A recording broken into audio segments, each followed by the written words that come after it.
5 major civilizations spent centuries treating sibling marriage as official state policy. They built religions around it. They built ruling classes on top of it. The math eventually caught up with all 5, and the way it caught up was suspiciously similar in each case. Sibling marriage. 101. Before we count down the dynasties, here is the underlying logic. Most ancient civilizations that institutionalized close relative marriage were doing it for one of 3 reasons, often all 3 at the same time. The first reason was religious. If your origin story features a divine brother and sister who founded the world together, such as Osiris and Isis in Egypt, or Inti and Mama Aquila in the Inca cosmos, or the original Hawaiian creator pair, then a royal sibling marriage on Earth is not a scandal. It is a reenactment of cosmic order. The kings are doing on land what the gods already modeled in the sky. Anyone who objects is technically arguing with the universe. The second reason was political. Marrying your sister meant the throne stayed inside one family. The wealth did not get split into dowries, and no in-law clan could ever rise up and threaten you, because there was no in-law clan. There was just you and your siblings and the gold. Nobody outside the bedroom got a seat at the table. The third reason was bloodline purity.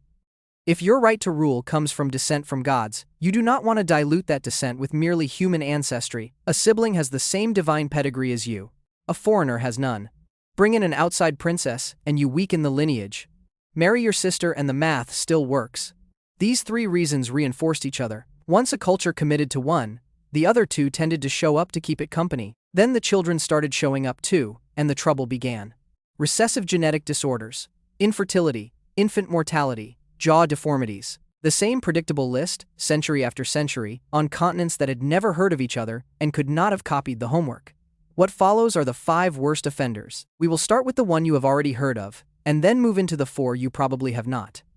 Egypt. 300 years. The Ptolemaic dynasty ran Egypt from 323 BC, when Alexander the Great's general Ptolemy took it over after Alexander's death, until 30 BC, when Cleopatra VII became the last name on the list. The whole stretch was about 3 centuries. During those 3 centuries, the family ran a remarkably consistent program. Brother married sister. Their kid married their kid's full sibling. Their kid did the same. The cycle repeated for 11 generations. The justification was theological. The Ptolemies were ethnically Macedonian Greeks who had inherited Egypt almost by accident, and they needed to legitimize their rule to the actual Egyptian population, so they leaned hard into the local religious framework. In Egyptian myth, the chief divine pair was Osiris and Isis, who were both siblings and spouses. If the gods modeled it, the kings could imitate it. The Ptolemies took this from available metaphor to literal job description within 2 generations. Cleopatra VII, the famous one, was the product. Her parents were brother and sister. She herself married 2 of her younger brothers in succession, both of whom conveniently died during her reign. Her own great-great-grandmother, Cleopatra II, had at one point been married to 2 of her brothers at the same time in a polyamorous palace arrangement that included her own daughter, who was also her niece. This is the level of complication where ancestry websites politely return an error message. By Cleopatra VII's time, the dynasty had been doing this for so long that geneticists today have trouble drawing her pedigree on a single page without it looping back on itself in 3 or 4 directions. The older Egyptian dynasties had already gone there. About 1,000 years before Cleopatra, in the 18th dynasty, the pharaoh Akhenaten had a child with his own sister. That child was Tutankhamun. The 2010 DNA study published in the Journal of the American Medical Association confirmed it. Tut's parents were full siblings. He inherited a cleft palate, a clubfoot, a rare bone disease in his left foot called Kolar disease, and a famously short life that ended around the age of 18. Akhenaten was not the first pharaoh to do this. He was just one of the ones whose mummy we can still test. 3 centuries of Ptolemies, 1,000 years of pharaonic precedent. The civilization did not collapse from inbreeding directly. It collapsed because Rome showed up. But by the time Rome arrived, the family running Egypt had been narrowing for so long that the dynasty was basically a closed-system experiment in royal genetics, with notes already written for the next civilization on the list. There is one more detail about the Ptolemies that is worth dropping in here, because it confirms the pattern. Ptolemy VIII, who ruled in the 2nd century BC, married his sister Cleopatra II, and then later also married his niece, Cleopatra III, who was his sister's daughter, while still also married to his sister, who was his new wife's mother. That is not a typo, that is a footnote in the family records. The Ptolemaic court included this kind of arrangement so routinely that contemporary Greek historians began complaining about the difficulty of writing accurate genealogies. The Egyptian priests, for their part, kept the records straight and treated the whole thing as standard procedure. Persia, a holy act. now to a civilization where this practice was not just allowed, it was actively encouraged as a religious virtue. The Sasanian Empire ran Persia from 224 to 651 of the Common Era, 4 centuries of Zoroastrian rule that produced some of the world's most refined art, the formal codification of the Zoroastrian scriptures, and a custom that Western scholars have been arguing about for the entire modern era.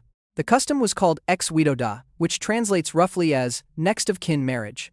Zoroastrian religious texts, including the Pahlavi language Denkard, explicitly endorsed marriages between parents and children, between full siblings, and between uncles and nieces.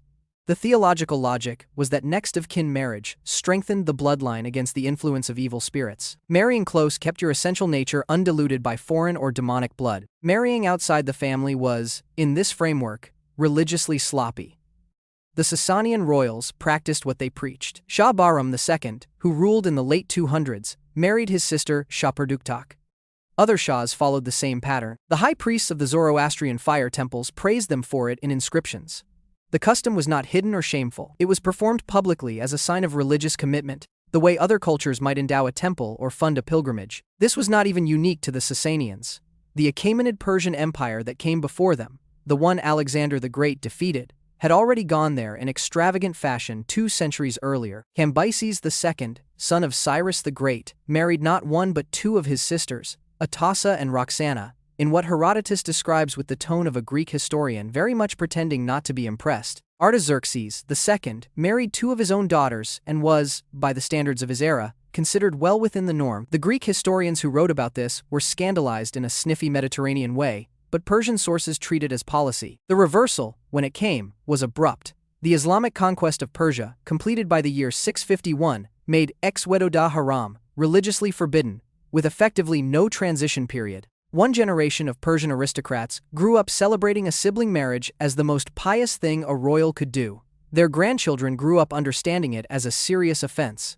The Zoroastrian Parsi community that fled to India today has the kind of strict consanguinity rules you would expect from a religious minority trying to compensate for centuries of unflattering press from neighbors who were busy writing the new history books. The custom did not just die, it got actively repudiated by the people whose ancestors had been doing it, which is a relatively rare arc in religious history. Most banned customs go underground. Swedoda went straight from holy to heretical in the space of a single politically unlucky century, Korea. Sacred bone math. This is the one most viewers have never heard of, and it is genuinely the strangest of the 5, partly because the Korean kingdom of Silla built an entire social class system around a sibling marriage requirement, and then watched that class system arithmetically collapse because they ran out of qualified candidates. The kingdom of Silla, which ruled the southeastern part of the Korean peninsula for almost 1,000 years starting around 57 BC, operated on a rigid hereditary class system called Golpum, the bone rank. The highest rank was called Seongal, which translates as sacred bone. To be Seongal, you needed both of your parents to be Seongal. There was no other route in, and no exceptions. If even one parent was a lower rank, the child was demoted, permanently, with no path back up. Below Seongal was Jingal, true bone, which required at least one royal parent.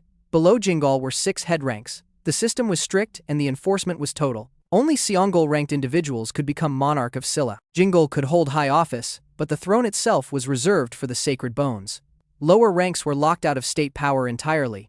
You can already see the problem coming. To produce Seongal children, you needed 2 Seongal parents. The pool of available marriage partners was, by mathematical necessity, very small. The royal Kim and Pak clans intermarried for generations. Uncle-niece marriages were standard practice. Half-sibling marriages happened. Full first-cousin marriages were considered the bare minimum acceptable distance, and even then with raised eyebrows from the genealogy keepers. For centuries, this worked, in the sense that there were always just barely enough Seongal cousins to pair off. Then, in the 7th century, the math finally cracked. Queen Seondeok came to the throne in 632, the first reigning queen of Silla, because there were no surviving male relatives who were Seongal enough to qualify. She was succeeded by her cousin, Queen Jindok, in 647. When Jindok died in 654, the historians who maintained the roles reached the same conclusion. There were no more Seongal candidates of any gender available, anywhere. The rank effectively went extinct on a calendar date. The throne passed to a Jingal king called Muyeol, and Silla quietly rewrote its own rules to admit that the sacred bone was over. The system had collapsed, not from outside conquest but from arithmetic. An entire social class had inbred itself out of existence. It is the rarest case in this list, where you can actually point at a specific decade and say, this is where the gene pool ran dry, and the dynasty had to lower its own admission standards to keep operating. The Korean record keepers, in fairness to them, noticed the problem long before they had to fix it. The Samguk Sagi, a 12th century history compiled centuries after Silla itself ended, describes the Seongol-Jingol transition with the kind of calm administrative tone you would expect from a system that had run out of cousins and was politely turning the lights off in one wing of the palace. Queen Seondeok herself is remembered as a competent, reform-minded monarch who founded the Buddhist Hwangyongsa temple complex and stabilized her kingdom against pressure from Goguryeo and Baekje to the north. The genealogists who could no longer find her a Seongol husband were not blaming her. They were blaming, in their politely indirect way, the architecture of the rank system itself. Hawaii. The Po Pact. Hawaiian society before Western contact was organized around the Ali'i, the noble class.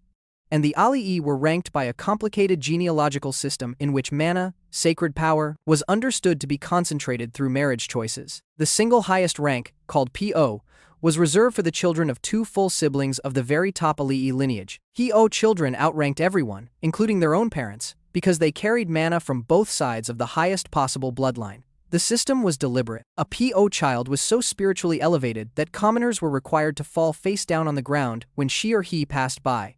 Looking at the child directly was forbidden. Casting a shadow on a P-born Ali'i, I could carry the death penalty. Po Ali'i were treated as walking concentrations of cosmic order.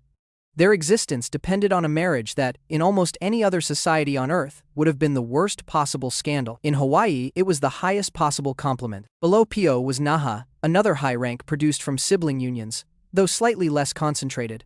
Below Naha were further gradations. The whole hierarchy was structured around how close your parents were related to each other. Distance from the family tree meant distance from political power. Kamehameha I, who unified the Hawaiian Islands at the end of the 1700s, married Keopuolani, who was his close relative, possibly his half-niece by some readings, certainly the daughter of Po-rank parents. Their children, Liholiho and Kauikeaouli, inherited Po status by birth. Kauikeaouli, who became King Kamehameha III in 1825, had a documented romantic relationship with his sister Nahianaina. The relationship was politically encouraged by the senior Alii, because a Po-rank child between them would have been the most sacred ruler imaginable, the kind of monarch the genealogists would have written songs about for generations.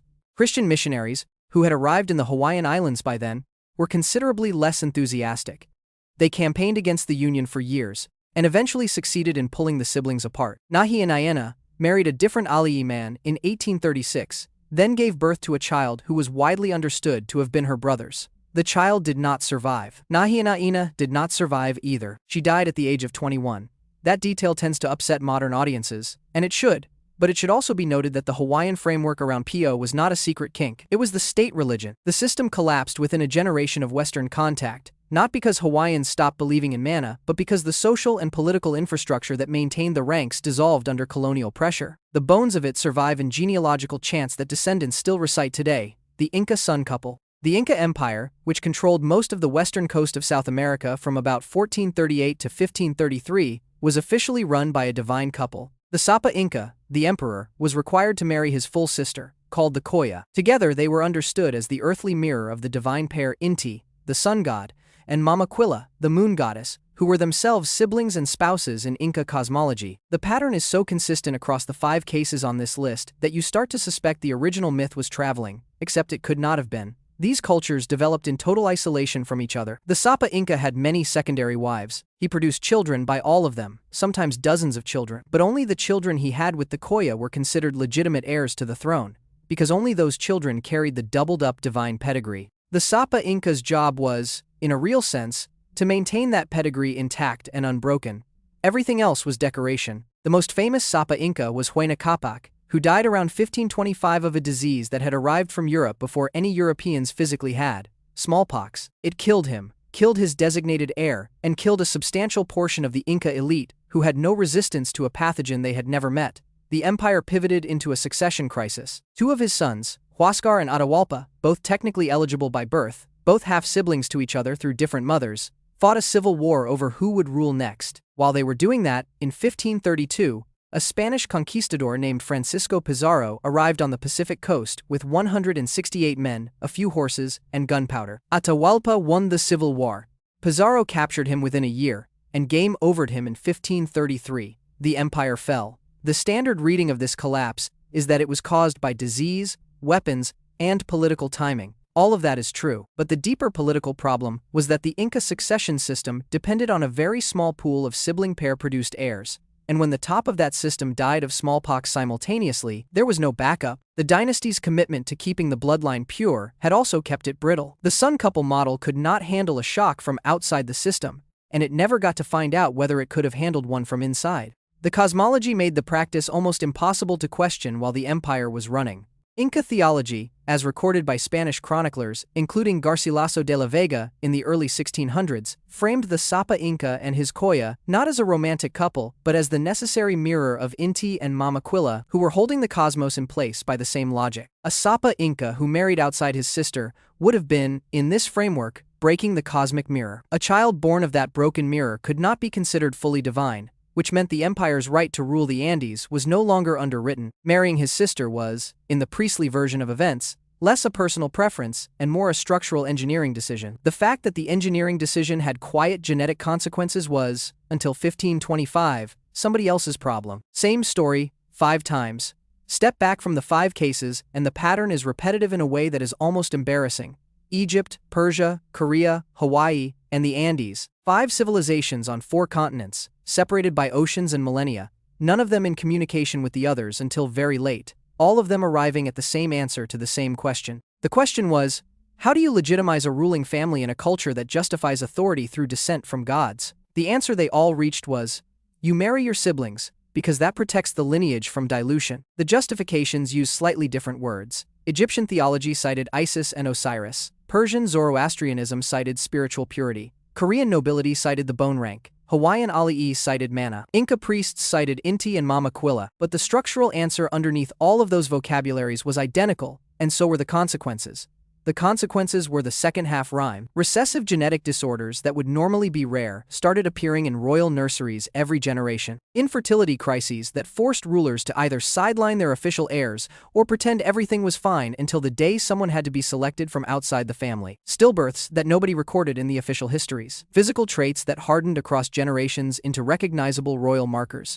The kind of features that royal portrait painters had to either flatter or carefully ignore. And in every single case, the dynasty eventually ran out of options. The Ptolemies got conquered by Rome before they fully collapsed, but by then their family tree was a stress test in pedigree mathematics. The Sasanians lost their empire to Islamic armies, who then banned the custom outright and reset the local genetics within a generation. The Silla Siangol class arithmetically ran out of candidates and had to dissolve its own admission standards. The Hawaiian system buckled under colonial contact.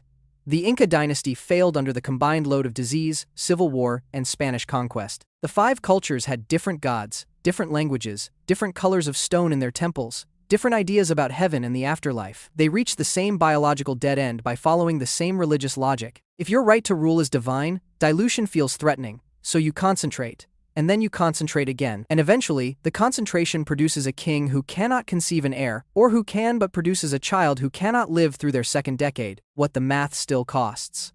The science behind all of this is straightforward, and it has not changed since the first sibling marriage in the first divine pair. Most harmful genetic mutations are recessive. That means you can carry one broken copy of a gene and never know, because the working copy from your other parent does the job. When 2 unrelated people have a child, the odds that both parents carry a broken copy of the exact same gene are low. When 2 related people have a child, those odds shoot up dramatically, because both parents inherited their genes from the same small pool of grandparents. The broken gene that your great-grandfather carried can now show up on both sides of your kid's genome at once. The result is what geneticists call inbreeding depression, higher rates of stillbirth, infant mortality, infertility, jaw deformities, cleft palate, skeletal disorders, intellectual disability, and a long list of obscure diseases that normally appear once in 100,000 people. In a royal family, those once in 100,000 diseases start appearing every other generation until the family starts to read as a clinical case study and the religious justification starts to wear thin. This is not ancient news. Modern dog breeds, especially pugs and bulldogs and Persian cats, have inbreeding coefficients that put them in the same bracket as the Ptolemies. Their breathing problems, hip dysplasia, and bulging eyes are the same arithmetic delivered through a different door. Modern populations with high rates of cousin marriage in certain regions show measurably higher rates of specific recessive disorders, which is why genetic counseling is now a standard part of premarital medical care in those places. The 5 civilizations on this list did not have access to that math. They had myths, instead, and the myths were extraordinary, but myths do not protect you from a recessive allele. The Ptolemies, the Sasanians, the Silla aristocracy, the Hawaiian Po Alii, the Sapa Inca and his Koya, all of them ran the same experiment with the same setup, and all of them got the same answer. The gods got their cosmic mirror on Earth. The Earth got a series of empires that were extremely beautiful for a while, and then collapsed at roughly the same rate. The kings got their pure bloodline. The bloodline got progressively smaller until there was nothing left to be pure about. Concentrate a bloodline enough times, and at some point you concentrate it down to nothing.